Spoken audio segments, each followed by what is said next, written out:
Mesdames, bonsoir, messieurs, bonsoir, bienvenue à 237 Story. C'est votre talk show, si on peut le dire comme ça, qui, une fois chaque semaine, vient vous donner les renseignements, vous donner les informations sur tout ce qui a eu lieu et bien surtout les sujets les plus brûlants. C'est la saison 4, c'est le 11e épisode et nous sommes contents de vous savoir nombreux à nous écouter sur nos différentes plateformes. Vous êtes sur Spotify, vous êtes sur YouTube Podcast, vous êtes encore sur notre site internet www.237story.net. Eh bien, vous nous faites plaisir tout simplement à l'écoute, mais aussi aux commentaires pour ceux qui nous donnent des informations complémentaires et surtout pour ceux-là qui nous remplissent vraiment de joie avec les questions. Aujourd'hui, pour cet autre épisode, on a pensé à quelque chose de très important, l'actualité camerounaise, l'actualité africaine, et on va parler sur trois plans. Au programme, en politique au Cameroun, Paul Biya, pourquoi est-ce qu'un court séjour privé en Europe s'éternise? La grande question après que le président de la République soit pratiquement 2 mois hors du pays et jusqu'ici, aucun des caciques ne peut dire où est-ce que le chef d'État se trouve si ce n'est qu'il est en train de travailler hors du pays. En société santé, le Cameroun est-il préparé en cas de crise sanitaire? Depuis quelques jours, le ministère de la Santé fait état de ce qu'une crise du pox, ou bien plutôt la variole du singe, plus simplement, est déclarée au niveau du Grand Sud. Comment pallier à un cas de crise sanitaire au Cameroun? C'est la question à laquelle on essaiera de répondre dans cette édition Enfin en Sport Afrique. Une embellie peut-être du côté du football féminin. Les Lions indomptables sont qualifiés pour le prochain tour du tournoi actuellement qui se déroule de la Coupe d'Afrique des Nations, voilà, qui se déroule actuellement du côté du Maroc. Est-ce enfin une voie de sortie pour cette sélection qui jusqu'ici n'avait pas montré bonne chose sous le panel de Samuel Eto'o? On essaiera de comprendre également. Ce soir, on n'aura pas notre invité qui était prévu, Pauline Ongonon, mais elle a promis d'être là pour la prochaine fois. Ceux qui sont présents actuellement et qui ont accepté le débat, il y a Sepiro qui est notre consultant que vous connaissez déjà avec sa manière de percuter. Il y a également Kemoum que on vous présente plus Kemoum, hein, quand on parle de lui, vous connaissez, c'est le MRC qui est dans la place. C'est surtout une voix forte de la communication de ce parti, le mouvement de la Renaissance du Cameroun. Mesdames et messieurs, voilà présenté brièvement ceux qui vont nous faire le débat. En attendant, peut-être que nous rejoignent Ismaël de la société civile, André Zéo également de la société civile et un technicien sanitaire, Monsieur Daer. Du moins, on commence avec ceux qui sont déjà sur le plateau en leur disant peut-être bonsoir d'abord. C'est Pierrot. Bonsoir et bienvenue au débat. J'espère que tu vas bien et que tu as passé une très belle semaine. Oui, bonsoir CWK, bonsoir à tous les auditeurs de 237 Story. Je vais bien et je profite de cette ouverture pour vous dire toutes mes excuses parce qu'il y a quelques émissions déjà que je n'étais pas présent. C'est déjà des contraintes personnelles. Donc, je m'excuse pour cela et j'espère que nous allons passer une très bonne soirée ensemble. Je vais très bien. La semaine aussi, elle est très bonne. D'accord. D'accord. En tout cas, c'est ce que l'on souhaite à ceux également qui sont encore en train de nous rejoindre pour l'écoute. Kemoun, toi également, j'espère que tu vas bien et que la semaine s'est bien passée de ton côté. Je vais bien, comme le Cameroun, dans l'attente du changement de façon naturelle. Donc, je peux dire que je vais bien. Voilà, de Même la façon nature va naturelle nous à tout imposer ce changement-là. Donc, Oh, vraiment, tu nous diras encore plus.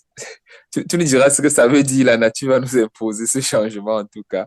On va en savoir plus tout à l'heure. Peut-être aussi, on devrait prendre juste ce petit instant pour rendre hommage au papa d'un des nôtres qui est là tous les jours avec nous. En l'occurrence, le papa de Chicharito. Il nous a quittés il y a de cela quelques jours encore. Donc, c'est à travers ma voix, toute la grande équipe de 237 Story souhaite donc toutes les chaleureuses condoléances à Chicharito. On espère qu'il nous reviendra très bientôt, très fort et surtout que l'âme de son papa repose en paix. On va lancer dans le débat aujourd'hui, mesdames et messieurs, la première thématique qui retient notre attention. On le disait à l'entame, c'est en politique au Cameroun. Paul Biya, il y a un peu plus de 60 jours, avait décidé d'aller à un court séjour privé. C'était du côté de la Suisse. Eh bien, le séjour privé est finalement devenu moyen, long, et toute la classe politique camerounaise et même internationale a commencé à intervenir dans les médias pour se dire qu'est-ce qu'il en est, où est le président de la République? CPO, où est le président? Oui. Euh, CWK, le président est en cours séjour privé. Maintenant, qu'est-ce qu'on met dans cours séjour privé? Je ne saurais vous répondre avec des preuves. Ce n'est qu'un élément de langage lorsqu'on dit cours séjour privé. Nous avons été CWK n'est habitués. pas sérieux. Il te pose cette question-là comme si tu es son garde du corps, son épouse. Il est où? Non, ce que Non, non, non, j'aimerais tu dire, sais, Guillaume, la question, en fait, c'est une sorte de place, au fait, mettre un peu la balle au centre, parce qu'on se demande, en temps normal, où est-ce que le président devrait être? Soit à Etoudi, parce que ça fait quand même 2 mois pratiquement, soit ça ne veut pas dire que le président n'a pas le droit de se déplacer, mais est-ce qu'il a le droit de s'éterniser? Et c'est justement ce qui était la question derrière, le sous-entendu que je voulais envoyer à Sepio. Sepio, je t'écoute, s'il te plaît. oui, CWKC, je peux répondre en me basant sur le passé. Nous savons que très régulièrement, lorsque le président quitte le Cameroun, il se rend en Suisse et il loge à l'hôtel intercontinental où il se sent bien. Moi, je me dis, puisqu'il y va du peu qu'il est à l'État du Cameroun, donc c'est toujours là-bas qu'il s'est rendu pour ses jours privés, soi-disant court. Maintenant, pour séjour privé, c'est devenu 60 jours et on est en droit de se poser s'il s'agit toujours d'un court séjour privé. 60 jours, c'est plus. 60 jours, déjà, c'est beaucoup. Je ne pense pas qu'il y ait une société, même privée, qui donnerait à son président ou à son directeur 60 jours de congé, loin de ses bureaux. Donc, le président, je ne pourrais pas vous dire qu'il est en Suisse, en France ou en Belgique, ou je ne sais pas, aux États-Unis, mais il est hors du Cameroun parce que son retour n'a pas été annoncé jusqu'ici. Lorsqu'il rentre, souvent, c'est un retour triomphal. Il n'est jamais passé incognito dans les rues de Yaoundé. Et les médias sont mobilisés pour l'accueillir. Donc, tout ce que je peux vous dire avec Mhm. certitude, c'est que le président n'est pas au Cameroun. Maintenant, nous ne pouvons pas affirmer où il est passé. Il n'y a aucune communication. Donc, c'est un peu un secret bien gardé au niveau de l'État camerounais pour la communication. Donc, nous saurons vous dire dans quel pays il se trouve, mais nous savons qu'il n'est pas au Cameroun actuellement. D'accord. Alors, Kemoum également, pas la même question, mais vraiment une question évolutive et toujours dans le sens de comprendre ce qui se passe actuellement. Est-ce que depuis quelques jours, il y a quelques années, d'abord, j'ai envie de rentrer un peu en arrière, il y a quelques années, le professeur Maurice Kamto, je pense qu'il avait relevé, je peux me tromper, mais là, tu pourras peut-être nous corriger. Il avait relevé le fait qu'il y avait une sorte de vacances, une possibilité de vacances du pouvoir après plus de 40 jours que le président devait passer hors du pays. En ce moment-là, on avait vu Paul Biya revenir très rapidement, je pense à moins de 2, 3 jours de l'échéance qui avait été déclarée par Maurice Kamto. Maintenant, la grande question, c'est est-ce qu'on peut évoquer une sorte avant d'aller au niveau des petites questions, est-ce qu'on peut évoquer une sorte de vacances du pouvoir actuellement au Cameroun? Bon, vacances de pouvoir au Cameroun. Selon la législation, il y a trois possibilités, n'est-ce pas, qui le permettent. Il faudrait que le Conseil constitutionnel se prononce dans tous les cas. Il faudrait que le président soit décédé et que nous soyons au courant, parce que ça aussi, c'est une possibilité, que ça arrive et que le peuple camerounais, n'est-ce pas, ne soit pas informé. Et ce sera difficile, n'est-ce pas, de démontrer qu'il soit décédé et qu'on déclare la vacance. Qu'il soit démissionnaire, ça encore, avec ce que nous avons comme système, avec les barons du système qui sont en fait des gens qui ne peuvent pas vivre au-delà du président de la République, il serait difficile, n'est-ce pas, que nous arrivions à cette possibilité de démission et qu'il soit mis sur la table au vu au su de tous qu'aujourd'hui, n'est-ce pas, Paul Biya a démissionné et qu'il faille constater la vacance et passer à autre chose. Il faut également qu'il y ait empêchement définitif qui soit constaté par le Conseil constitutionnel. Vous voyez que des trois possibilités relevé dans la Constitution de ce qui peut amener à constater la vacance au Cameroun, il n'y a presque aucune, selon notre contexte, qui soit réellement plausible. Parce que aujourd'hui, ce système ne tient que par Paul Biya. Tous qui sont ses affidés, les tenants du régime, sont un peu comme ces microbes qui ne peuvent pas vivre au-delà, n'est-ce pas, de l'autre qui est Paul Biya. Et eux-mêmes savent quels sont les frasques que les uns les autres ont eu à commettre et qui ne peuvent pas, n'est-ce pas, se permettre un seul instant de vivre au-delà de Paul Biya parce que vraiment, ce ne sera pas possible de tenir ce régime. Ceci étant dit, vous relevez le fait que le président Maurice Kamto, déjà dès 2024, après la sortie de 49 jours, 50 jours de Paul Biya à l'extérieur, il avait relevé le fait qu'il y ait vacances. Bien entendu, la loi de 2026 a eu à changer cet état de choses. Et aujourd'hui, c'est le professeur Abba Oyono qui essaye, comme un beau diable dans l'eau bénite, de relever, n'est-ce pas, ce fait de vacances en invitant le Conseil constitutionnel à jouer son rôle. Quand on sait quelle a été cette bataille avant la présidentielle et qui n'a pas porté, on risque, n'est-ce pas, de se dire que c'est une fois de plus une bataille qui ne rime à rien. Mais relever le fait de Maurice Kamto sur cette question et limiter à cette sortie de 2024 n'est pas mesurer quelle était la portée. Il allait de soi que le président de la République, déjà dès cette période, dès cette époque, était dans l'incapacité effective de gérer le pouvoir. Aujourd'hui, nous sommes en train tout simplement de gérer les conséquences, les métastases ou la manifestation réelle, n'est-ce pas, de cette incapacité, bien qu'on essaye tant bien que mal, n'est-ce pas, de nous le cacher. Et quand le président Kamto le relevait, ce n'était pas du fait qu'il voulait à tout prix devenir président de la République, non. C'est parce qu'il se rendait compte que, bien évidemment, nous arrivons à une situation qui pourrait nous mener à quelque chose de fâcheux. Et justement, nous y sommes. Et le régime a cru qu'en mettant en place, par exemple, la vice-présidence, c'était une parade. Il pouvait se reproduire très facilement en mettant quelqu'un qui continuerait de gérer le pouvoir. Mais voilà qu'entre eux, ils n'arrivent pas à s'entendre sur qui pourrait gérer la suite. On a pensé que ça aurait pu être Franck Biya. Mais Franck Biya, bien entendu, on se rend compte que de plus en plus, il ne fait pas l'unanimité, même au sein du Sérail. Parce que c'est une idée qui a essayé de faire son chemin depuis un certain temps avec le mouvement franquiste. Mais on s'est bien rendu compte qu'avant la présidentielle, ça n'a pas pu s'imposer.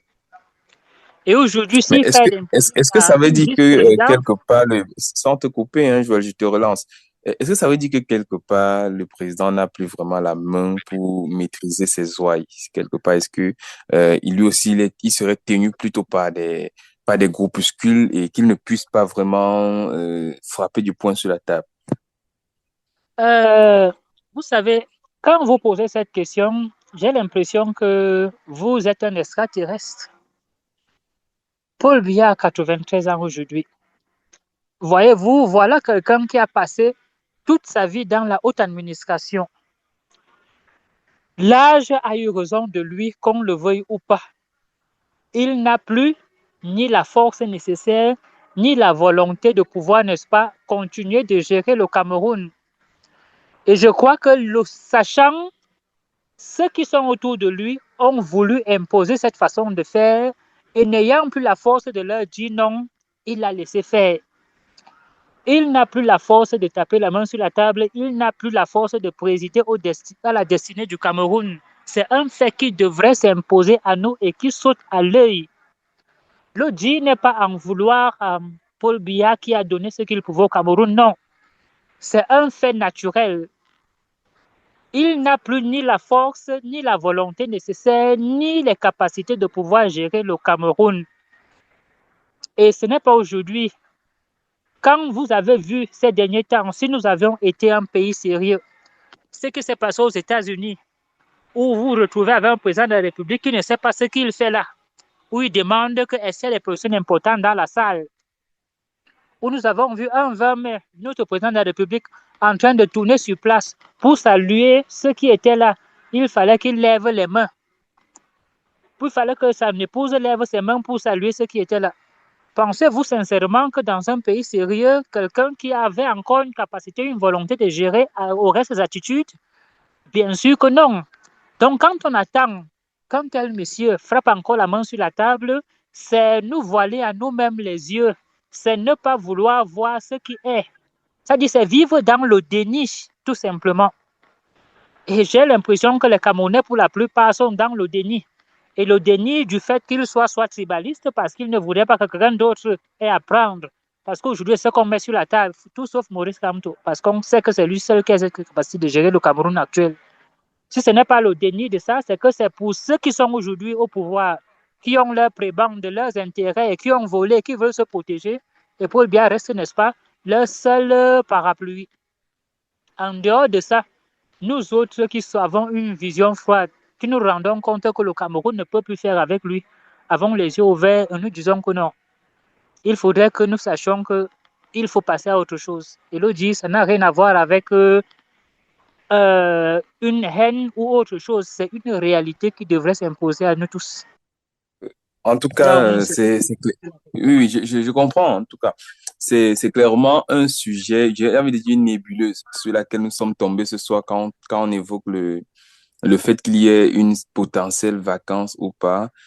Parce que juridiquement, et tu fais bien de le rappeler, il n'y a que le Conseil constitutionnel qui pourrait constater. Mais c'est Pierrot, on sait que le Conseil constitutionnel, d'après les dernières élections et tout ce que l'on a eu à voir comme contentieux électoral, au niveau des faveurs qui sont données au RDPC, on a l'impression, on dit bien l'impression, mais on sent que c'est plus une cour qui est acquise à la cause de Paul Biya. Est-ce que on verrait un jour, un matin comme ça, le Conseil constitutionnel se lever et dire, bon là, on déclare la vacance du pouvoir, il faut passer aux élections, il faut remplacer le président.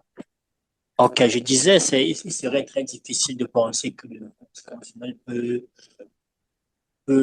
constater la vacance du pouvoir au Cameroun parce que nous savons que la justice camerounaise, à ce niveau-là, n'a jamais été indépendante. Elle est aux ordres de l'hégémon central. Tous les membres du Conseil constitutionnel sont des membres du bureau politique du RDPC, des cadres dans ce parti-là. Donc, il est très difficile de penser qu'ils peuvent se saisir la vacance du président et enclencher tout ce qui va avec la procédure pour aller à une élection pour remplacer le président.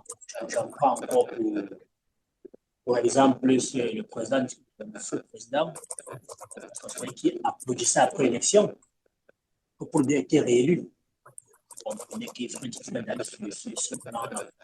Tout à l'heure, le panéliste disait que le président Paul Biya, il était fatigué, il ne pouvait plus diriger et que tout ça. Mais moi, je me pose la question, est-ce que Paul Biya a jamais dirigé ce pays? Il n'a jamais vraiment dirigé ce pays de temps-là, parce que nous savons qu'il a toujours confié pour la signature. Une fois qu'il est élu, bon, il va se reposer, prendre son court séjour, long séjour privé, et puis il confie toute la chambre du pays à SGPR, qui le rend plus puissant en lui cédant la signature. Il donne pratiquement les pleins pouvoirs. Et en faisant un rapide tour dans l'histoire, depuis Paul Biya, je constate qu'il y a 4 SGPR qui ont eu les pleins pouvoirs de signature et de décider de siéger en lieu et place du président. Donc, nous avons eu M. François Senghako, nous avons Laurent Esso, Jean-Marie Atangana-Mbara et Ferdinand Ngongo. Tous ces hommes-là, chaque fois que Paul Biya a été élu, sur une certaine période, Paul Biya a donné les pleins pouvoirs qui va aller gérer le pays. Et lui se met en retrait. Donc, dire qu'on a eu un président, je pense qu'on a eu un président de fait, surtout, mais pas d'action. Qu'il soit à l'étranger ou au Cameroun, le pays fonctionne. Quand vous voyez actuellement, on a l'impression que c'est pilotage automatique, mais le pays est en train de fonctionner parce qu'il n'a jamais été l'homme de la situation. Il n'a jamais été présent, il n'a jamais été l'homme qui prend les devants pour conduire son pays. Une fois qu'il est élu, il passe le pouvoir, puis il se met en retrait. Et on le voit uniquement dans les grandes fêtes intéresse la nation ou lors des discours. En dehors de ça, on ne le voit pas. On ne le voit plus à la sortie à l'IMIA pour les promotions et autres. Il n'est pas là, il n'est pas présent. Il n'est présent sur aucun. Vous le voyez où en fait? Vous le voyez où? Enfin, on a l'impression qu'il n'est plus présent sur tous les fronts sur qui l'intéressait vraiment. Il y a les sorties de l'EMIA où justement c'est lui qui était finalement là, mais Oui, maintenant c'est plus il n'est représenté plus. par le ministre délégué aux armées. Et on a l'impression justement une sorte d'effacement. Et pour continuer un peu dans le même sens en te posant une autre question, est-ce que tu penses que en l'état actuel des choses, on n'a pas de vice-président, pourtant c'est clairement acté que désormais on aura un vice-président au Cameroun. Qu'est-ce qui se passerait si on ne souhaite pas, s'il fallait remplacer le président, qu'est-ce il faudrait faire comment? Est-ce qu'on devrait aller, si, même si on part au Conseil constitutionnel, quelle est la plus haute personnalité du pays actuellement? Le Sénat, le Parlement? À l'heure actuelle, à l'heure où on parle, bon, c'est censé être le Sénat. Si on se nous que hiérarchie juridique, c'est le Sénat. Parce que même si on venait à élire un vice-président, quelles sont ses attributions? Il y a des modifications qui doivent être faites au niveau de la Constitution. Puisque lui, il a été président, il n'a pas été voté. Donc, je ne pense pas qu'il prendrait systématiquement le pouvoir. Il y a des modifications qui doivent être faites plus haut pour qu'il puisse rentrer en fonction pleinement. Si le président n'est plus là, donc c'est le président du Sénat à l'état actuel. Selon la Constitution, il prendrait immédiatement le pouvoir et finirait le mandat, bien qu'il ne soit Ah bon? pas élu. C'est ce que le président, quand le MRC dénonçait dernièrement, le fait que nous puissions avoir au Ah, Cameroun un président qui n'a pas été élu. Mais ah bon? actuellement, si, comme il n'est pas encore nommé, s'il arrivait qu'il y ait une vacance constatée, c'est le président du Sénat qui prend le pouvoir et organise les élections dans le délai tel que prévu dans l'ancienne Constitution. Donc, c'est ce que dit Ah, la loi actuellement, en l'état actuel. ah, d'accord, mais merci bien, M. Kemoun. Je ne m'étais pas mis à jour sur la question.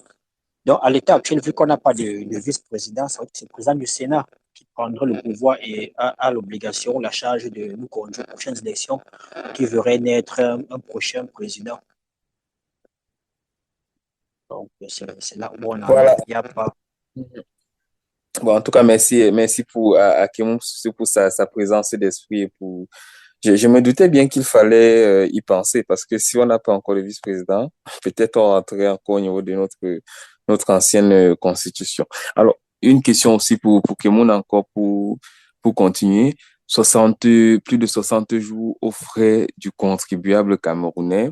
Est-ce que à un moment, ça ne fait pas trop dans un pays où on passe le temps à être en train de quémander au niveau du FMI qui pratiquement ne veut même plus nous faire des prêts d'argent. En fait, toutes les institutions de Bretton Woods ne veulent plus nous faire des prêts. On est aussi tourné même vers les banques islamiques désormais.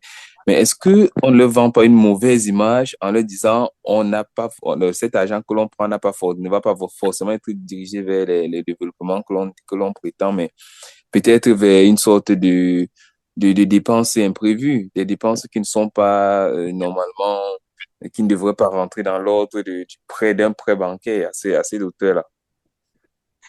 CWK, j'ai l'impression que vous remettez en doute votre poste de journaliste sur ce plateau aujourd'hui. On vous a dit que la suite à l'hôtel continental n'était pas louée parce qu'il est présent. Elle louait tout le temps, qu'il soit là ou pas, aux frais du contribuable. Donc, en fait, ce n'est pas une dépense en plus, c'est une dépense qui a toujours été là. Donc, le Cameroun a pris une suite, en plus des ambassades et de tout qu'on a autour du monde, où on paye chaque jour une suite à l'hôtel continental, que le président l'occupe ou pas. Il y a un moment, avant la présidentielle, Richard Bonnet était revenu dessus. On vous a présenté, n'est-ce pas, les frais de cette suite qu'on payait chaque année, qui allaient à des millions, des milliards. Donc, aujourd'hui, vous pensez que c'est quelque chose qui gêne ce gouvernement, que le FMI ou machin, ce n'est pas une préoccupation pour ce gouvernement qui n'a jamais eu en idée du bien-être des Camerounais ou autre chose. Non. On vous a dit que c'est une suite qui est louée dans toute l'année. Qu'il y soit ou pas, c'est réquisitionné pour le chef de l'État du Cameroun. Donc, c'est comme une propriété privée du Cameroun, cette suite-là. En plus de l'ambassade et autres qui existent partout dans le monde. Et ça Donc, veut ce dire n'est pas une elle est dépense en payée. plus. Elle est payée qu'il y soit ou qu'il n'y soit pas. Justement, Elle est qu'il payée en y fait. soit ou pas, elle est payée, cette suite-là, à la haute intercontinentale, par le Terrible contribuable quand même, hein. camerounais. Voilà, pendant ce temps, vous voyez des mamans qui sont séquestrées à l'hôpital parce qu'elles ont accouché, n'ont pas les moyens pour solder. Vous voyez des mamans qui sont séquestrées parce elles sont malades, elles ne peuvent pas payer les frais. Vous voyez des gens qui meurent parce qu'ils n'ont pas de quoi se payer pour un paludisme. C'est ça le paradoxe de notre pays. Mais ce qui est le plus touchant dans cette histoire, c'est que la plupart du temps, c'est ceux-là qui ne peuvent même pas avoir un emploi décent. Ceux-là qui, chaque jour, pour avoir à manger, c'est ceux-là qui vont s'en prendre à ceux qui pensent à ce que le Cameroun peut mieux pour eux. C'est le paradoxe que nous vivons au Cameroun. C'est-à-dire que c'est ceux qui souffrent le plus qui vont avoir à ne pas s'intéresser à ce qu'on peut améliorer le vécu. C'est ceux-là qui vont vous demander qu'est-ce que ça change, que Paul Biya soit là ou pas. Est-ce que pendant qu'il est là, ça gère mieux? S'il n'est pas là, qu'est-ce que ça change? Donc, il faudrait qu'on se contente de tel que ça se passe là. Ils ne rêvent même pas ou ils n'ont même pas été éduqués à ce qu'on puisse vivre un Cameroun où ils même puissent avoir une vie meilleure que celle que nous avons actuellement. Donc, c'est ça le drame du Cameroun que nous vivons actuellement. Donc, quand vous parlez des dépenses, vous parlez du FMI, vous pensez que ça intéresse qui? C'est peut-être nous autres qui avons eu la maladresse ou la malchance d'aller à l'école. Parce que chez nous, sans vous mentir, quand vous avez eu à prendre connaissance d'un certain nombre de choses, vous êtes près de l'AVC chaque jour. Mais celui-là qui n'a pas allé plus loin, vraiment, lui n'a pas beaucoup de problèmes, hein. Lui, chaque jour, il vit comme il peut. S'il peut faire son chantier, s'il peut avoir une femme, vraiment, il n'a pas trop de problèmes. Donc, c'est ça Mm. que nous vivons au quotidien. Donc, C'est vrai que c'est bizarre. Et tu fais bien quand même, je vais te laisser la parole encore, hein, parce que tu fais bien de rappeler au niveau de l'emploi. On a vu une sortie du ministre du Travail et de la Sécurité sociale qui a dit que où qu'il se trouve, le président de la République travaille et d'ailleurs qu'il avait le droit d'avoir des congés annuels. Seulement, il y a des internautes qui lui ont demandé gentiment, est-ce que lui, en tant que ministre du Travail, il connaît une entreprise qui peut octroyer plus d'un mois de congés à un homme, puisque à une femme, on peut comprendre que ce sont des congés maternité et tout, mais à un homme, est-ce qu'il y a la possibilité d'avoir plus d'un an? Est-ce que on n'en fait pas trop et que simplement c'est peut-être nous qui sommes du mauvais côté de la lecture, Kemou? bon, quand vous parlez des sorties de ces membres du gouvernement, on en a eu de Sadi, on a eu de Grégoire Ouna, dont vous faites allusion, on a eu de l'autre qui est ministre de l'enseignement supérieur. Quand vous suivez ces trois sorties, l'un vous dit que non, Paul Biya au travail. Grégoire Ouna vous dit que non, Paul Biya en congé. À la fin, vous vous demandez que, mais en fait, à la fin, il travaille où il est en congé. On ne comprend exactement, on ne sait exactement pas c'est quoi finalement. Le cours ces jours-là, c'est quoi? S'il est en congé, il serait peut-être naturel qu'il y soit. Mais quand il vous dit le congé doit durer combien de temps au Cameroun selon le code du travail? La dernière fois où il était en congé, c'était quand on dit le congé annuel. Et ça a une durée bien délimitée. Aujourd'hui, nous sommes à 60 jours. C'est moins d'un mois. Le congé, en tout cas au Cameroun, c'est moins d'un mois. Voilà, nous sommes à 60 jours. Et il vous a fait comprendre qu'il a encore combien? 29 jours, en plus des 50 qu'on avait déjà délimités. Ça voudrait dire qu'il voulait nous faire comprendre que de 2024 à aujourd'hui, Paul Biya ne soit pas allé en congé et que peut-être il aurait cumulé de 2024 à aujourd'hui et que c'est ça qu'il a pris comme congé apparemment. Mm. Sauf que, Mais il aurait cumulé ses congés, sauf que ça ne se passe pas comme ça au niveau de la loi du travail. Donc, on a dit qu'il n'est pas voilà, assujetti en même temps à la loi du travail. Donc, il y a tellement de tout et pour il y a tout. tellement de contradictions entre ces différentes sorties même. Puisque le DCC va vous dire que non, Paul Biya se porte bien, il n'est pas hospitalisé et qu'il serait en train de travailler. L'autre vous dit que non, en fait, il est en congé. En même temps, il travaille. Sadi va dire que non, vraiment, lui, Paul Biya se porte bien, mais ce n'est pas lui qui doit parler de ça parce qu'il n'est pas avec lui. À la fin, vous ne savez pas exactement ce qu'ils disent. C'est que chacun essaye de meubler l'environnement. Parce que normalement, dans un environnement avec autant de suspicions, pour un président qu'on s'est fatigué, on vous aurait sorti même une vidéo. Mais vous vous rendez compte qu'il n'y a rien de tout ça. C'est tout C'est ça vrai que qui continue c'est un peu compliqué. Oui. d'entretenir. Voilà, Le c'est ça qui suspense, continue d'entretenir le en suspense. fait, Et vous un avez suspense qui l'impression que peut-être n'aurait pas lieu. les années antérieures, il a duré ainsi. Après, on vous a sorti le grand retour. Mais vous regardez cet environnement actuel, vous vous rendez compte qu'il est possible même qu'il n'y ait plus ce grand retour-là, ou en grande pompe, ils viennent vous narguer en vous dit qu'attendez encore dans 20 ans. Donc, c'est tout ça qui fait en sorte que quand on regarde l'environnement au Cameroun aujourd'hui, en fait, ça fait peur. Et tout le monde, en fait, on a l'impression que tout le monde attend le grand soir. Et la suite est incertaine. Et un pays ne peut pas se construire dans des temps d'incertitude. Donc aujourd'hui, quand on parle de développement et tout ça, vous pensez que quel investisseur sérieux va vouloir mettre son argent dans un tel environnement? Quand vous parlez des prêts que le FMI devrait avoir à engager, pour quel avenir? Dans un pays même qui vous emprunterait par le FMI, la garantie de ça, c'est quoi?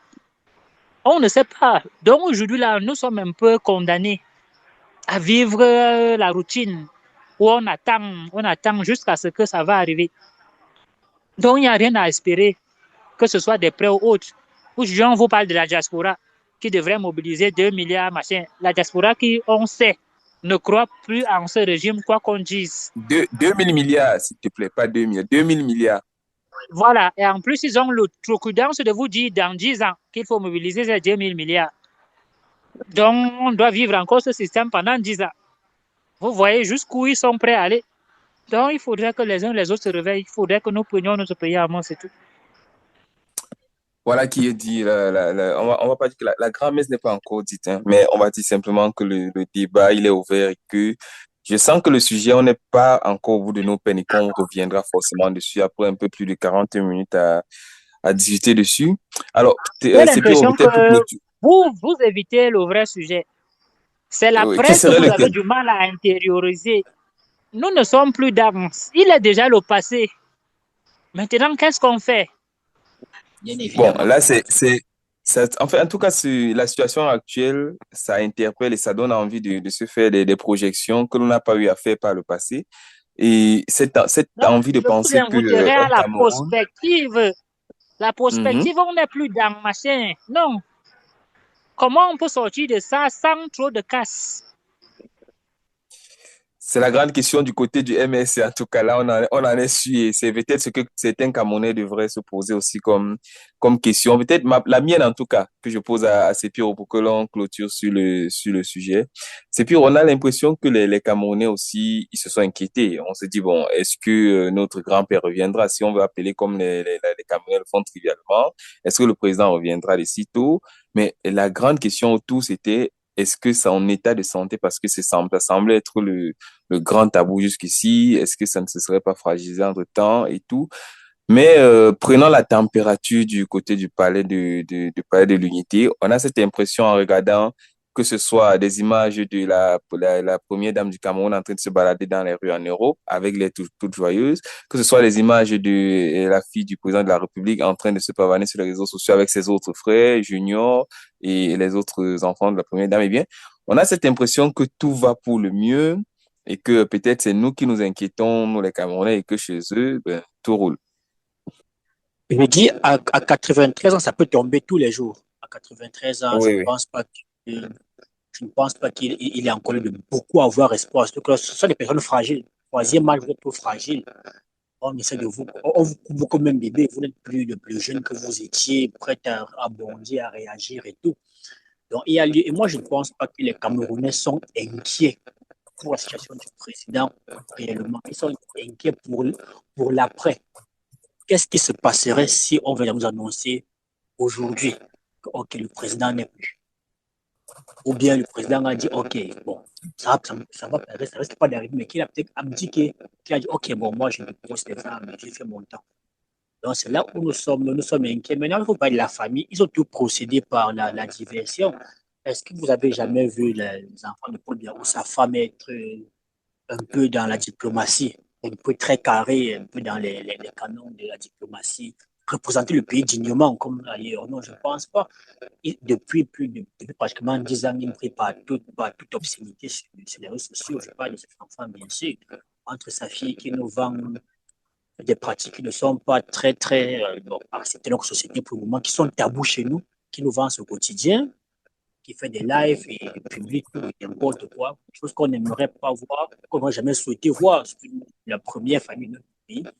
Et sa femme qui s'affiche de plus en plus, sans son mari est à la Coupe du Monde, dans les événements à gauche, à droite, les défilés, les grandes boutiques, elle s'affiche avec les influenceurs.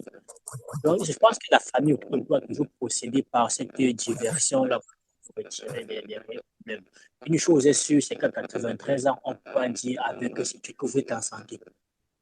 Déjà qu'après le 2 mai, il y a eu beaucoup de rumeurs qui ont couru comme quoi le président n'était pas en santé, qu'il avait mal dans les genoux, qu'il avait porté des attelles pour le maintenir debout. Oui, c'est vrai qu'il y a il y a des influenceurs et des influenceurs et des lanceurs d'alerte qui ont un peu allé dans ce sens-là. Bon. On va dire que ça les engage. L'information est passée aussi comme ça, mais d'aucuns on s'est jusqu'à dire que pendant la soirée, au palais, il se serait écroulé. Donc, si on prend tout ça en compte, que c'est même arrivé, je ne pense pas qu'à 93 ans, on peut être là, espérer que non, il n'a pas de problème de santé. Non, je pense que vous redevenez un bébé, pas dans un même bébé, vous avez besoin d'être suivi comme du lait sur le feu.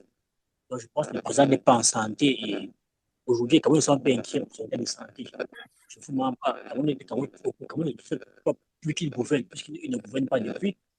Ils sont inquiets plutôt pour l'après, comme M. Kimoun l'a soulevé, c'est l'après. Comment ça se passerait demain là si il n'a rien préparé pour une transition apaisée, rien, nous sommes dans des batailles, et tout le monde est sur le qui-vive. Des batailles intestines pour la plupart du temps, ouais, Et parce que donc, on a l'impression que c'est plus des camps qui se tirent on, dessus de chacun au mieux mieux. on, on a l'impression qu'au sein même de sa formation politique, il y a des combats. L'opposition est là derrière avec ses combats. Il y a Tiroma qui bagarre, il y a Kamto, et je ne sais pas, les autres qui sont opposants, je ne sais pas. Mais il y a tout ce truc-là, ce millimètre-là. Donc, le pays, les gens n'ont aucune projection. On ne peut pas se projeter sur 2, 3 mois.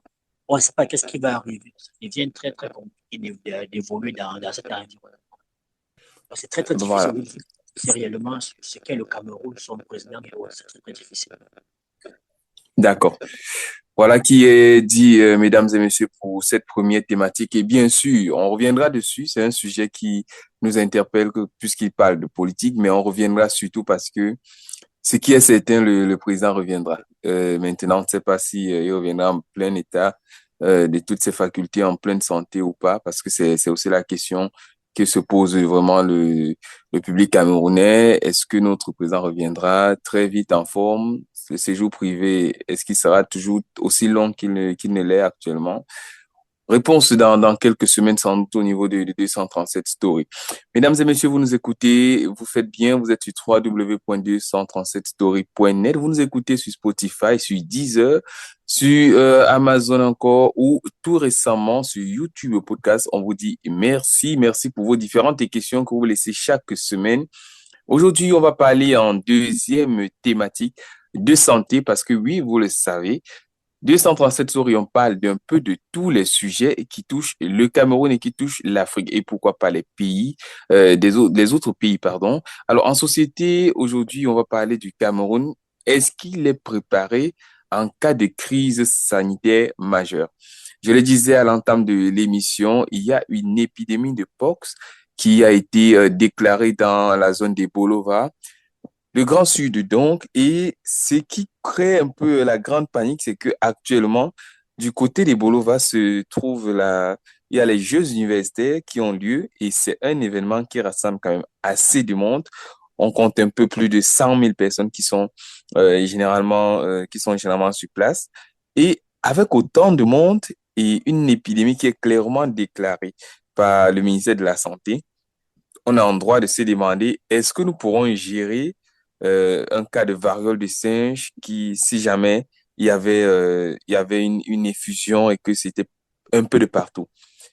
La première question, sans doute, je vais la poser à Kemoun parce que justement, on sait que les politiques publiques de santé ne sont pas toujours les meilleures au Cameroun pour ce qui est des sujets basiques, que ce soit la vague de froid qu'on observe à Yaoundé depuis quelque temps. Récemment encore, il y avait le choléra qui était au niveau de Douala et tout. Mais avec un cas d'une épidémie qui sort du Congo, si j'ai bonne mémoire, et qui s'est répandue très vite au Cameroun, est-ce qu'on peut gérer une situation pareille?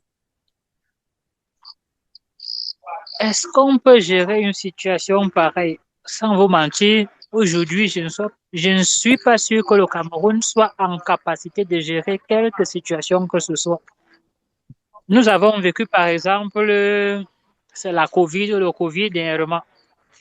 Vous vous êtes rendu compte que si un seul moment, ce virus avait eu la même virulence, si pour me permettre cette tautologie, qu'en Europe, chez nous, ça aurait été la catastrophe. Parce qu'à un seul moment où on a parlé qu'il fallait que nous tous vivions fermés chez nous, quel est le terme scientifique qu'on a encore utilisé pour ça? Je ne me rappelle plus trop. Le confinement. Le confinement, justement, ça ne, ça n'était pas possible de tenir parce que la plupart du temps, nous, Camerounais, vivons au jour le jour. Et vous vous rendez donc compte que si aujourd'hui, on a une épidémie comme celle-là, avons-nous un stock de médicaments nécessaires pour pouvoir endiguer? Je ne crois pas, parce que la plupart du temps, notre système sanitaire vit des dons. Notre système sanitaire vit des apports extérieurs, des organisations qui ne sont pas, n'est-ce pas, de notre ressort. Et justement, Oui. quand vous êtes autant dépendant, il est très difficile de pouvoir tenir si quelque chose d'aussi pressant se présente. Et aujourd'hui, avec vos ministres qui la plupart du temps parlent au nom du chef de l'État qui lui-même n'est plus là, pensons-nous sincèrement que s'il faut se mobiliser pour pouvoir faire face à une telle épidémie et qu'aujourd'hui, il faudra attendre que le chef de l'État, n'est-ce pas, ordonne la mobilisation de telle forme ou telle autre, ce sera possible? Je ne crois pas du tout. Parce que justement, vous vous rendez compte d'une chose.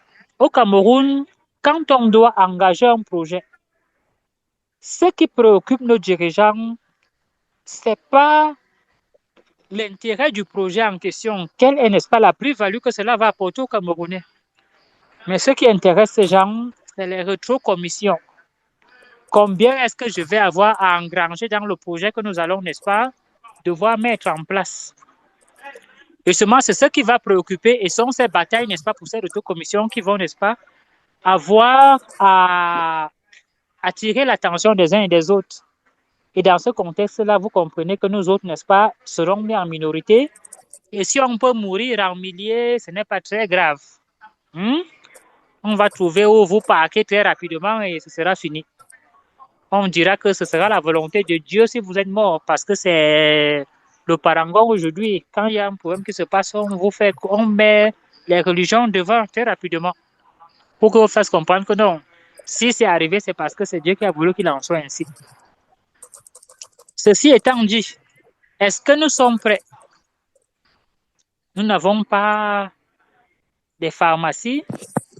Nos laboratoires peuvent produire les vaccins nécessaires non plus. Est-ce que nous pensons Surtout qu'on qu'autour de ne nous... parle pas de pharmacie classique parce que là, on parle d'une épidémie.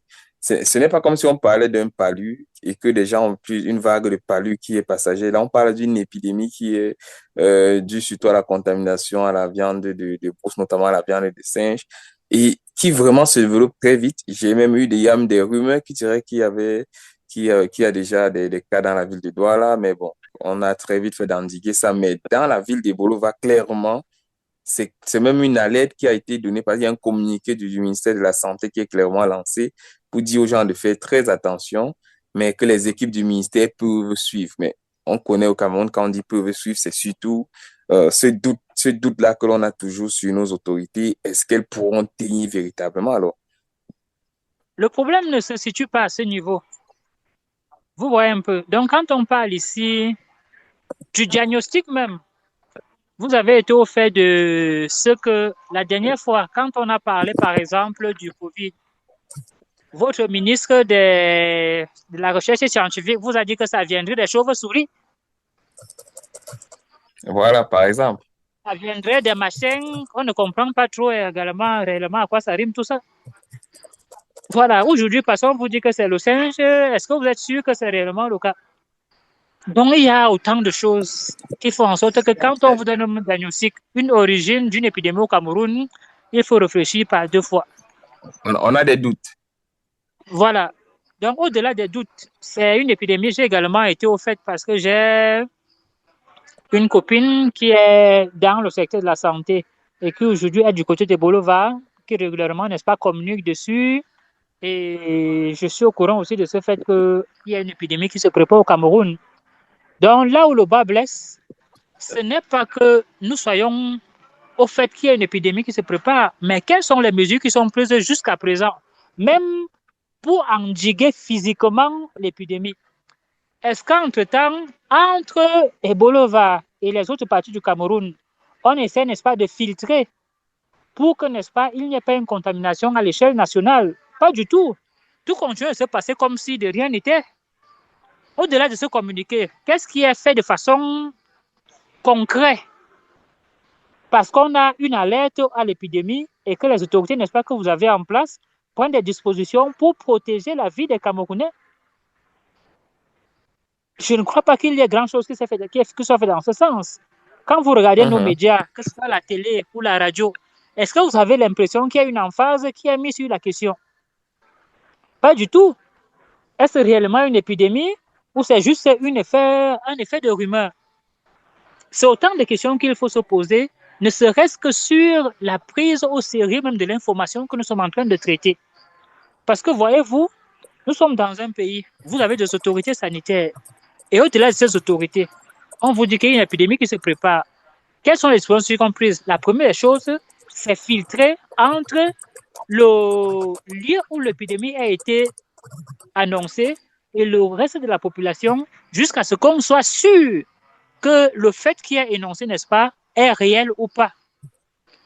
Mais tout à l'heure, vous avez évoqué le fait qu'à Ebola, il y a les Jeux qui sont en train de se passer. Oui, oui. Voyez-vous, les Camerounais qui sont partis de partout, qui vont se retrouver dans ces lieux-là, qu'est-ce qui est fait sur place pour qu'on s'assure qu'il n'y ait pas contamination? Parce que quand ils viendront à rentrer dans leur lieu habituel, qu'il n'y ait pas, n'est-ce pas, propagation Est-ce qu'ils du seront malaise. mis en quarantaine? Est-ce qu'ils seront mis en quarantaine Est-ce en qu'ils sont attendant que mis l'on en soit quarantaine spécifié? dans Et leur c'est un lieu où ils sont aujourd'hui parcours. dans le sport? Est-ce que là où Voilà. ils sont protégés, ils sont prémunis de ne pas contacter ce fait-là? Est-ce qu'ils sont protégés même en tant que sportifs? Parce qu'on pourrait dire que bon, l'événement avait été pour... Alors il faut poursuivre avec l'événement. Est-ce qu'ils sont mis en quarantaine même dans leur lieu où ils sont aujourd'hui pour ne pas être exposés au reste de la population, pour ne pas contacter ce virus? Donc c'est Voilà. autant de choses. Vous vous rendez compte qu'en fait, nous ne sommes pas gouvernés, nous ne sommes plus protégés et c'est déplorable que le Cameroun soit arrivé à ce stade où nous sommes exposés à tout. C'est pire, la question que je m'en vais te poser aussi, ça va en droite ligne hein, avec le thème. Une variole du singe qui quitte du Congo. On n'a pas su comment on a laissé traverser cette maladie, surtout avec les affres que cette maladie a eu de ce côté-là. Et on se souvient pour ceux qui sont un peu avertis. Il y a pas mal de maladies généralement qui sortent de la République démocratique du Congo, des maladies qui sont liées souvent aux animaux morts et tout, et qui sont souvent très meurtrières pour l'homme. Alors maintenant, on a un nouveau cas. On a la pox qui est là. On le sait pour ce qui est des informations à notre disposition. Généralement, ça se contamine par voie du singe à l'homme et de l'homme à l'homme par la suite. C'est-à-dire que tu peux manger une carcasse de singe, tu peux manger un singe qui a été tué via le braconnage et tout, et tu te retrouves malade. Maintenant, dans cette maladie-là, on sait tous on n'a pas encore vu qu'il y a des centres de quarantaine un peu de partout dans les différents centres de santé. Alors, qu'est-ce que nous, en tant que population, à quoi est-ce qu'on devrait penser en ce moment-ci? Est-ce qu'on doit faire des récriminations auprès du ministère de la Santé pour leur faire comprendre clairement que, ben, proposez-nous déjà des mesures préventives. Est-ce que c'est ce manque de capacité d'anticipation aussi qu'on devrait à ce moment interpeller, c'est pour ce manque d'anticipation, pardon, qu'on devrait interpeller le ministère actuellement? Et ne me pas, c'est vrai que vous êtes allé un peu très long avec moi. Je me suis posé la même question. Est-ce que nous sommes prêts? Et moi, je vais vous répondre non. Peu importe ce que vous me posez, je vous dirai non. Nous ne sommes pas prêts. Parce que je pense qu'être prêt, c'est d'abord de connaître qu'est-ce qui vient en face. Lorsqu'on connaît la menace, on peut s'apprêter pour y faire face. Et actuellement, nous ne sommes pas prêts. Nous ne sommes pas prêts parce que nous n'avons pas l'information. Vous dites avoir lu le communiqué peut-être en ligne. Nous sommes d'accord, oui, peut-être que sur Facebook ou sur une plateforme numérique. Est-ce Oui, est exactement. que, est que tous les Camerounais vont s'informer en ligne? Non. Est-ce que tous les Camerounais sont encore attachés aux radios, aux télévisions chaque soir? Est-ce qu'ils sont lus dans les radios? Est-ce qu'il y a un état d'alerte au moins déjà informer la population sur les simples gestes et les mesures barrières? Mais c'est pire, est-ce que ce n'est pas la peur, par exemple, ce n'est pas une peur de peut-être vulgariser l'information et créer la panique? Est-ce ça ne serait pas peut-être ce genre d'argument qui est freiné ou qui est freiné avec le ministère? Non, non, je ne pense pas. Et je ne pense pas que c'est lorsqu'il y aura peut-être le deuxième ou des cas partout dans les villes comme on va commencer à communiquer. Je pense qu'il y a peut-être des experts en communication qui savent comment dire quelque chose à un moment précis, qui savent à la population que bon, voilà, nos voisins sont touchés, il faut qu'on se protège. Je pense que les populations, nous avons déjà un lycée au Cameroun, un petit avion du 5. Actuellement, on parle de lycée région, parce qu'il doit bien avant, il y avait Douala, il y avait le centre, il y avait le littoral, le centre, l'est, je pense, et le sud-est, où il y avait des cas. On arrive, on a beaucoup morts. Donc, il ne faut pas que les gens commencent à tomber ici et là, avant qu'on commence à dire. C'est comme ça, puisque quelqu'un peut tomber là, on va aller dans la maison. Je pense qu'on peut communiquer dessus déjà. Premièrement, il faut préparer les populations. Elle dit, OK, si vous avez un frère, quel symptôme, appelez le médecin, rendez-vous dans tel symptôme, puisque comme monsieur Demou dit, son anglo, pour le communiquer sort, parce que c'est là que pour moi, l'impatient. Lorsque le cas du Bova sort, nous avons des petits frères qui sont universitaires.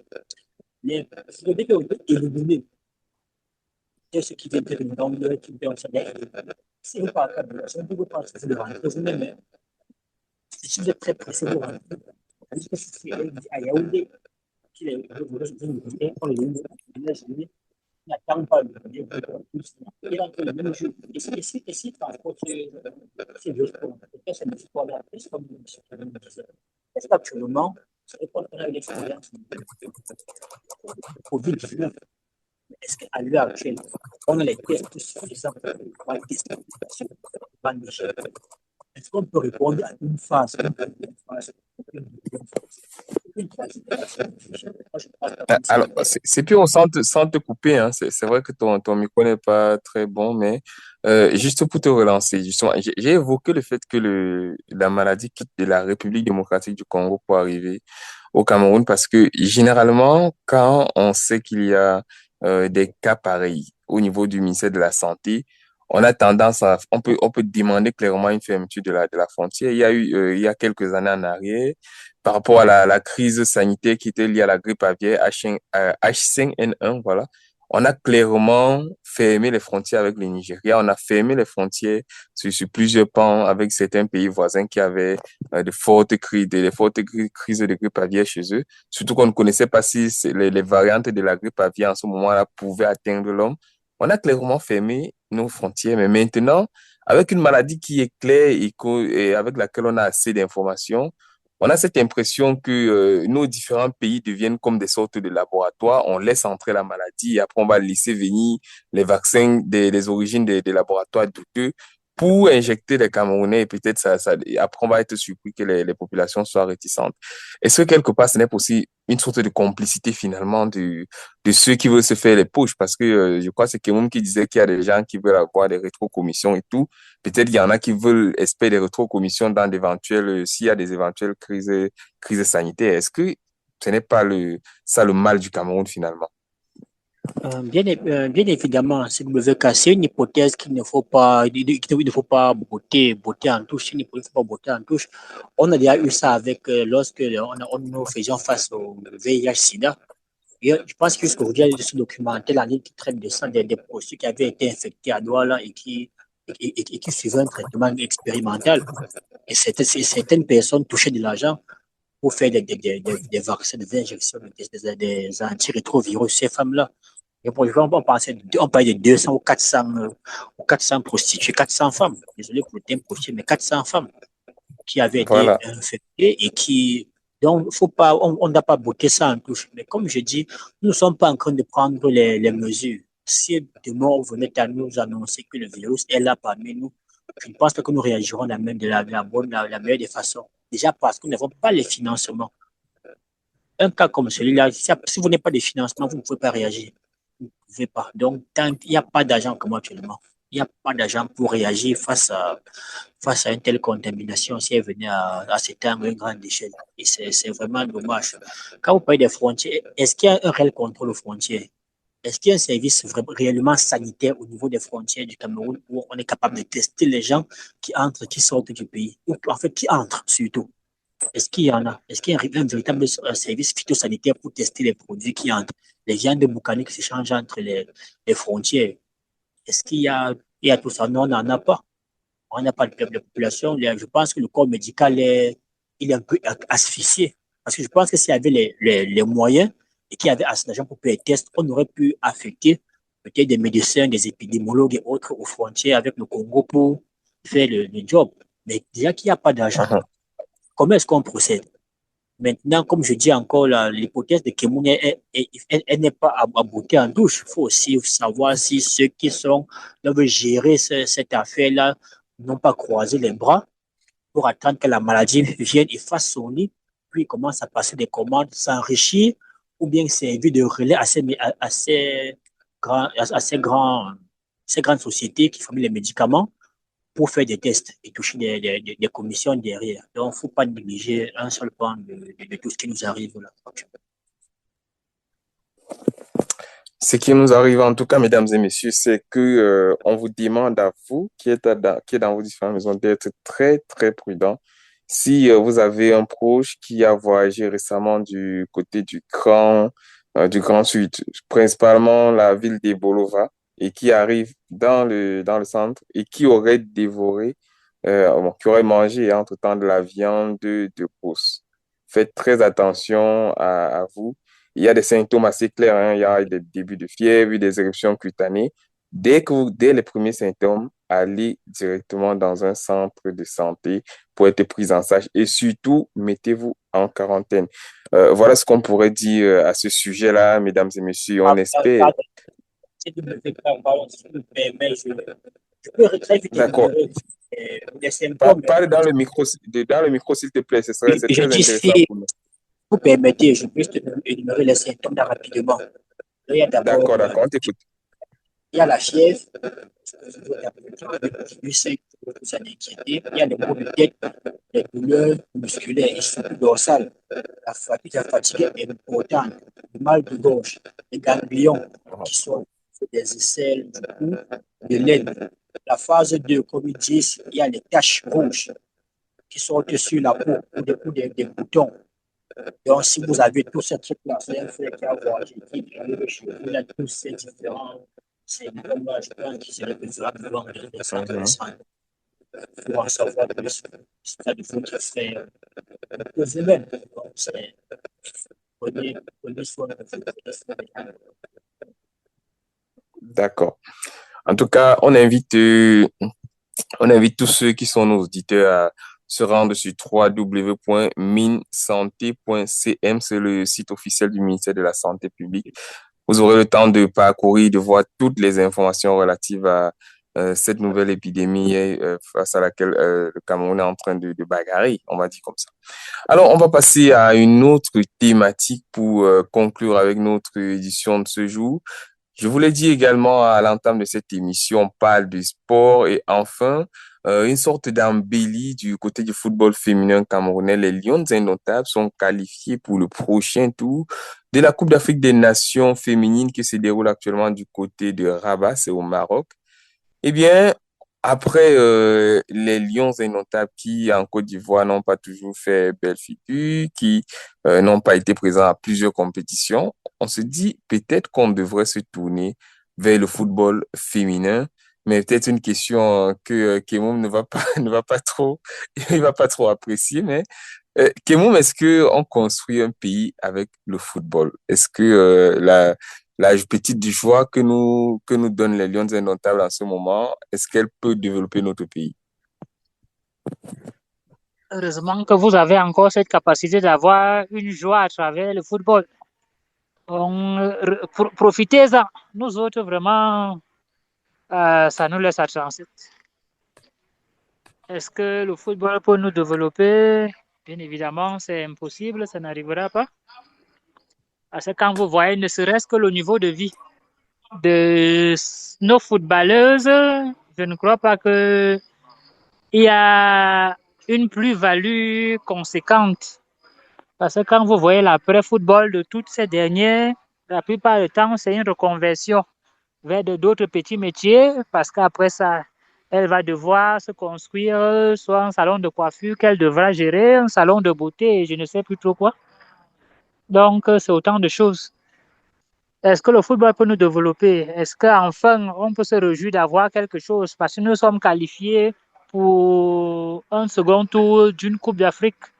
Je ne crois plus que c'est à ce niveau que le Cameroun devrait être. On ne devrait plus se contenter de ça comme un hasard.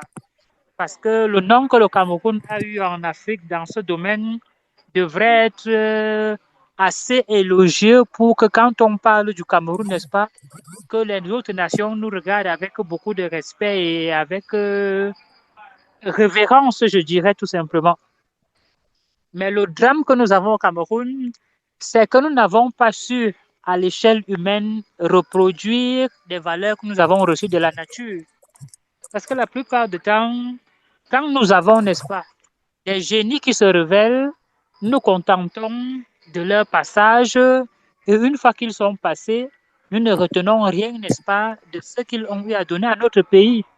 Au Cameroun, nous avons eu les Roger Mila, nous avons eu ceux même que nous n'avons pas connus de notre génération, les Mbappé Lépé et autres. Nous avons connu les Manga Ongene. Notre génération, c'était plus les Patrick Mboma. Que sont-ils devenus? Oui. Avons-nous pu reproduire à l'échelle humaine, n'est-ce pas, ces génies que nous avons reçus gracieusement de la nature? Parce qu'il faut dire une chose, nous n'avons rien fait pour les avoir. Chez les autres, comment est-ce qu'on fait pour que, n'est-ce pas, ça ne se perde pas une fois qu'ils sont passés? On crée des écoles où ceux-là qui se sont distingués essaient de transmettre leur savoir-faire, leur savoir-être, ce qui a pu les mener à ce stade, n'est-ce pas, à faire ce qu'ils ont pu faire. Voilà comment les autres arrivent, n'est-ce pas, à se reproduire. Voilà pourquoi quand on parle, par exemple, de Barcelone, on vous parle de la Masia, on vous parle de l'esprit d'équipe, de la transmission, n'est-ce pas, des valeurs de génération en génération, d'un savoir-faire. Voilà comment est-ce que les autres s'y prennent. Mais nous autres, quelles sont les infrastructures qui sont mises en place? Quelles sont les structures qui sont mises en place pour que, n'est-ce pas, ce qu'on a eu au Cameroun comme avantage, on a eu des générations qui ont été douées. Les Chouta Diarra, celle qui est devenue malheureusement lesbienne, qui a défrayé la chronique et après qui aujourd'hui a fait un enfant. En dehors de ces polémiques bizarres. Ngananout, Gaël, je pense. Voilà. Qu'est-ce qu'on a fait pour qu'elle puisse transmettre, n'est-ce pas, ce qu'on a appelé chez nous le remblai aux générations futures? Je dirais rien du tout. Les structures qu'aujourd'hui du football camerounais, n'est-ce pas, ne permettent pas du tout une transmission qui fasse en sorte que nous puissions rester au top. Ce qui fait que nous vivons au jour le jour. Le jour où la nature, n'est-ce pas, voudra bien nous gracier des génies sortis de nulle part, on en profitera et après ça passera. Tant qu'il n'y aura pas une politique du football pensée, tant qu'il n'y aura pas une politique du sport dans l'ensemble pensée, où nous transmettons, n'est-ce pas, des valeurs que nous avons pu acquérir de la nature de façon humaine aux générations suivantes, nous ne serons pas des hommes comme les autres. C'est-à-dire, c'est le drame que nous avons et c'est le mal que moi, par exemple, en tant que Camerounais, en tant que Noir africain, je ressens.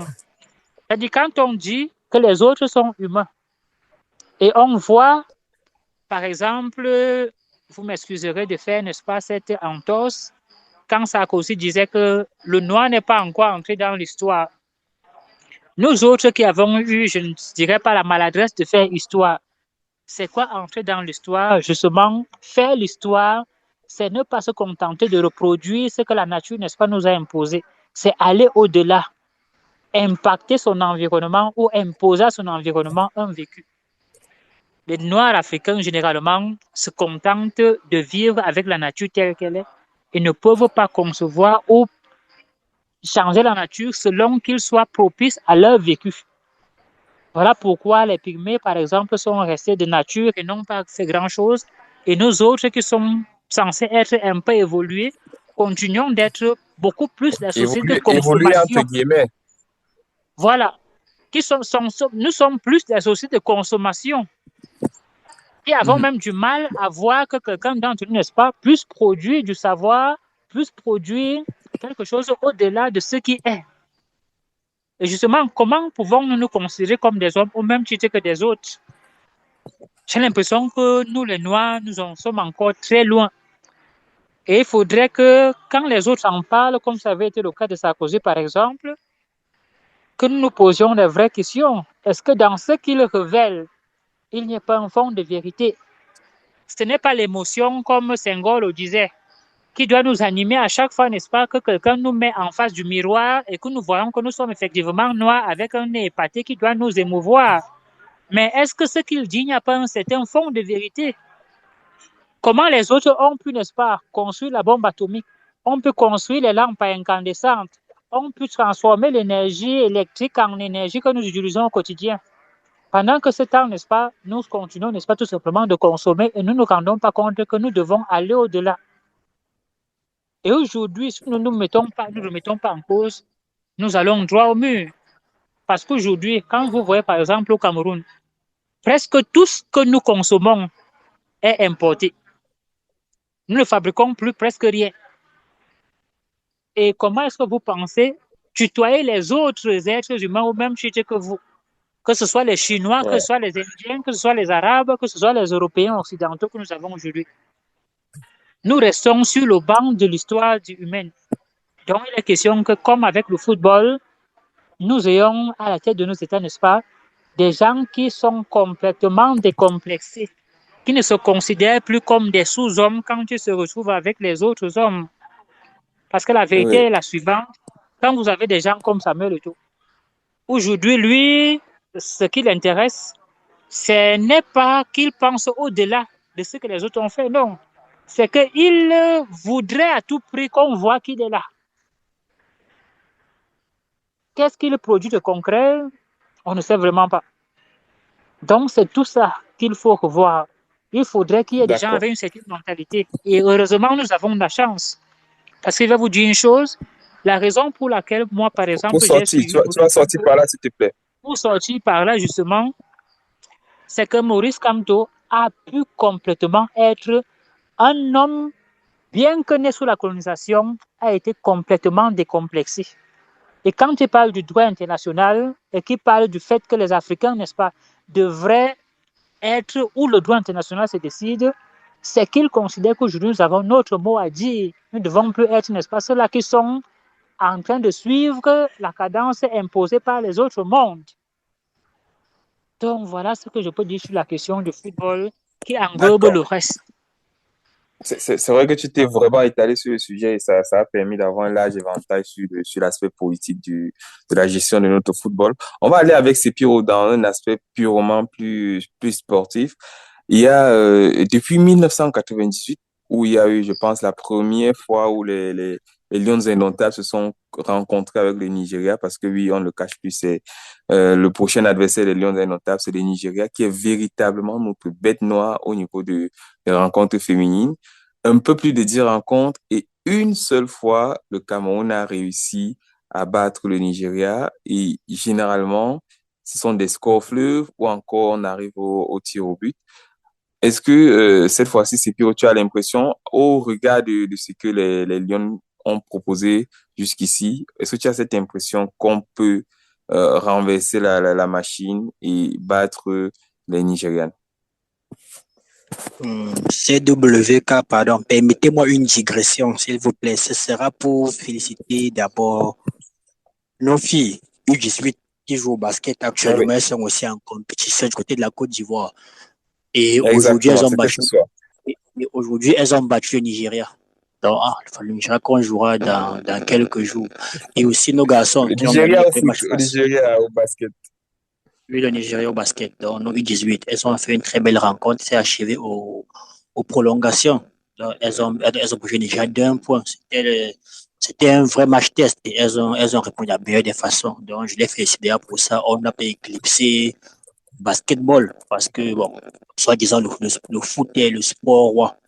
Maintenant, pour revenir au football, que l'on semble beaucoup vanter alors qu'il y a plusieurs sports au Cameroun, je pense que pour gagner pas que Nigeria, on a besoin déjà d'une bonne structure, d'un bon agencement, d'une construction qui se fait sur des années. C'est-à-dire voir les mêmes filles pendant peut-être 10 ans. Vous voyez, on les voit en U16, U18. En fait, on suit une progression. Il n'est pas question chaque fois que les filles disparaissent. Elles font 3, 4 ans, puis on les voit sortir. On espère avoir un bon résultat. Je pense qu'il serait vraiment bête de notre part de faire les choses de la même façon, d'atteindre des résultats différents. Qu'est-ce qu'on a mis sur pied depuis plus de 10 ans, depuis 15 ans pour construire un football féminin réellement compétitif? Depuis le départ de monsieur, je pense qu'il s'appelait monsieur Enongachu. Je pense pas on a juste Oui, eu oui, quelques séquelles. c'est lui qui a révélé véritablement l'équipe des Lions et qui a quand même tenu tête au Nigeria parfois. Il est d'ailleurs le directeur Voilà, de l'ANAF. voilà. On l'a sorti des stades, on l'a renvoyé dans les bureaux. C'est-à-dire, on l'a retiré du terrain, renvoyé dans les bureaux, on va t'attendre à la paperasse. Donc, qu'est-ce qu'on veut vraiment construire? Quels sont les moyens qu'on prend pour y arriver? C'est là où on doit s'arrêter. Moi, je pense que le Cameroun aura des éclats de génie. À un moment, on aura ce petit Emile qui viendra. Emile viendra, on va faire une bonne première. Est-ce qu'on peut aller, on peut avoir Emile chaque jour? On peut être ceux-là qui vont toujours avoir le courage. Allez, on joue au courage. Aucun fond de jeu. On est En fait, courageux tu dans nos préconises jeux. justement un forme de jeu, une construction un peu comme On doit Kémon le une disait, construction.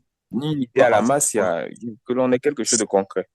Si on n'a pas une vision, si on n'a pas une vision sur le long terme, on va dire, OK, on va faire, je sais pas, au Cameroun, le tour du Cameroun pour faire des recrutements. On prend 30 à 40 enfants, on les met dans des conditions, ils partent de 10 ans à leurs 20 ans. Vous avez une équipe qui est compétitive. Et on l'a vu dans d'autres pays. Ils l'ont fait, ça marche. L'Allemagne, la France, l'Espagne qui gagnent aujourd'hui, tous ces pays-là construisent sur la durée. C'est pour ça que vous voyez, c'est pratiquement 10 ans d'un pays, vous voyez, une star, elle dure pendant 10, 15 ans après. Une autre star vient la remplacer. Oh, chez nous, c'est éphémère chez nous. C'est éphémère chez nous. On va voir une star, elle apparaît, une compétition à deuxième, elle n'est plus là. Vous voyez qu'elle apparaît, après elle n'est plus là. Après, ce sont des problèmes. Là. Une chose va quitter le staff parce qu'elle ne comprend plus pourquoi on remplace un entraîneur au profit d'un autre. Donc, ça ne s'explique pas. En fait, moi, je dis, l'erreur qu'on fait, c'est qu'on pense que dans notre cacophonie, dans notre brouhaha qu'on fait tout le temps, on va s'en sortir. On n'a pas pu battre Madagascar, on a fait 1-1, puis on passe, mais on bat comme Madagascar, vous pensez déjà qu'on va battre facilement. Il y a des pays qui devraient nous voir comme ça, et bon, ils disent, OK, nous, on va là juste participer. Aujourd'hui, quand on nous voit, ils viennent nous affronter, nous regardent dans les yeux, face à face, parce qu'ils sont assis, ils ont pris des années pour construire. Et Madagascar a un peu de construction au football.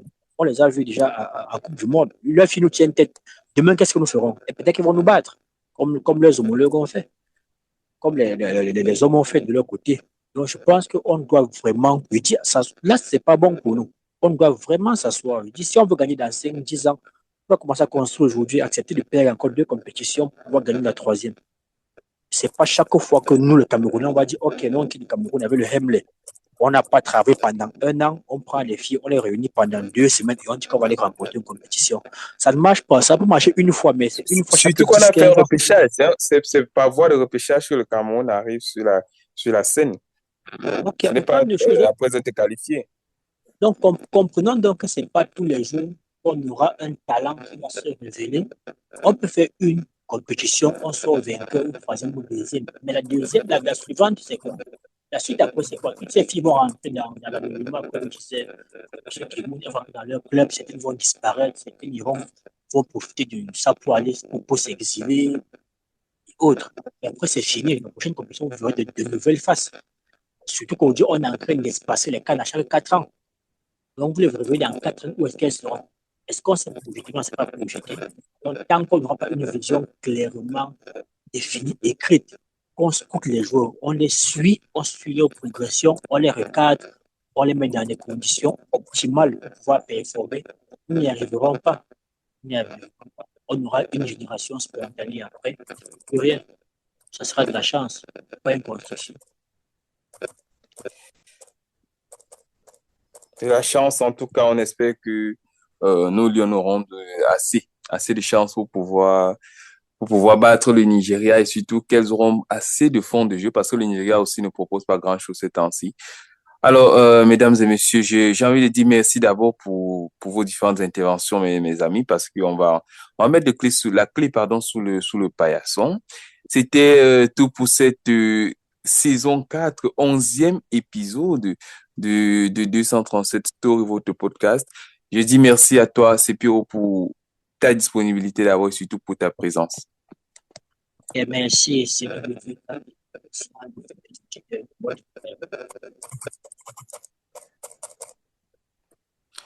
J'ai aussi envie de dire merci à toi, mon cher Kemoun. Merci malgré le fait, je sais que tu es très occupé et que actuellement tu es dans beaucoup de bruit, mais tu as trouvé quand même du temps pour participer à cette autre édition avec nous. Merci à toi pour ta disponibilité et merci pour tous ces beaux arguments que tu nous as donnés. Merci, c'est un devoir. Quand on s'engage, n'est-ce pas, il faut savoir tenir à son engagement. Donc, je n'avais pas le choix d'être là et de partager avec vous ce que je pense, les sujets que vous avez mis sur la table. C'est le MSC qui vous remercie. Merci donc, merci à vous également à la maison, mesdames et messieurs. Un clin d'œil encore à notre ami Chicharito qui nous revient très fort. Merci à tous ceux qui n'ont pas pu être là aujourd'hui. On pense à MT, on pense à Landry, on pense également à Ismaël. On fait un big up à AG et surtout, on ne l'oublie pas, notre The Voice ici, le gars qui fait trembler toutes les filles qui écoutent le podcast.